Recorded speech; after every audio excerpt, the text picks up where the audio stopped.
The voice of the podcast was generated by an artificial intelligence.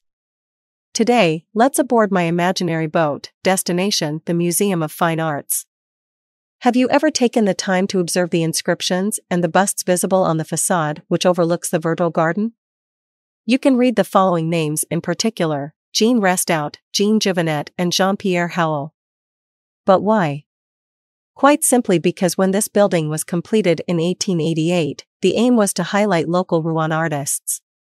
The first two being painters and the last a draftsman. However, the artists' names and busts were not arranged by chance. Indeed, everything is organized according to the role, fame and influence of the artist. You may know it, but the Museum of Fine Arts is free. Finally, more precisely, its permanent collections. So enjoy. You just have to go through the ticket office to get an entrance ticket, and then the museum is yours.